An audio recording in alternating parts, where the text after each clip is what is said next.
Если вас попросят назвать цивилизации, которые определили ход истории, что вы скажете? Древний Рим? Византия? Китай? А как насчет Средней Азии? Да-да, именно этой части мира, которую сегодня многие представляют лишь как пустыни, юрты и пастухов.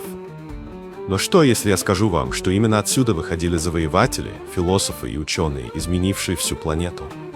Это история, о которой не любят говорить в учебниках. Тайны Великого Каравана. Представьте себе, год 900-й. Восток и Запад соединены сетью дорог, известных как Великий Шелковый Путь. И угадайте, что находится в самом центре.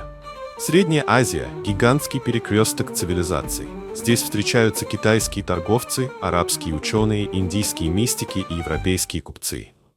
А теперь вопрос, почему мы почти не знаем о великих среднеазиатских государствах? Потому что их буквально вычеркнули из истории.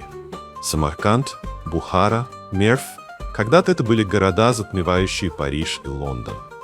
Здесь работали величайшие ученые Средневековья, такие как Аль-Хорезми, тот самый, кто придумал алгебру.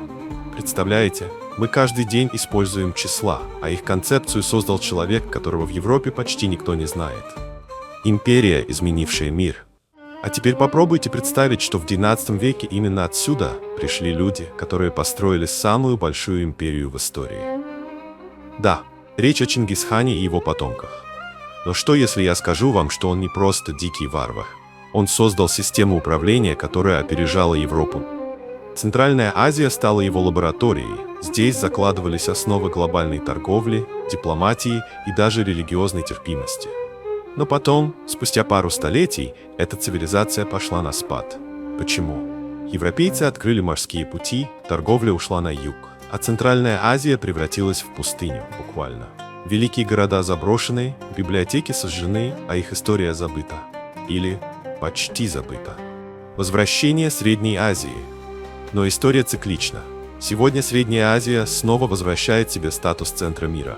Казахстан строит футуристические города, Узбекистан восстанавливает древние памятники, Кыргызстан становится новым туристическим центром, а Таджикистан удивляет своими возможностями в энергетике.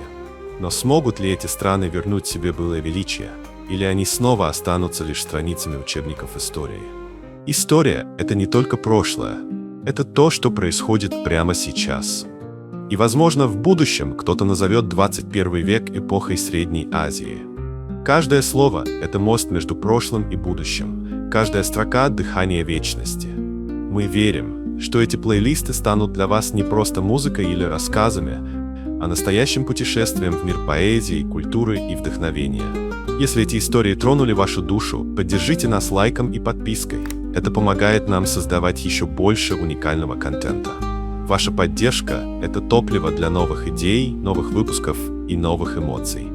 А еще нам важно услышать ваше мнение. Напишите в комментариях, что вам понравилось больше всего, какие образы зацепили, и, возможно, ваш отзыв станет частью следующего выпуска. Давайте вместе строить пространство для красоты слов и музыки. Спасибо, что были с нами. До новых встреч в мире звуков и смыслов.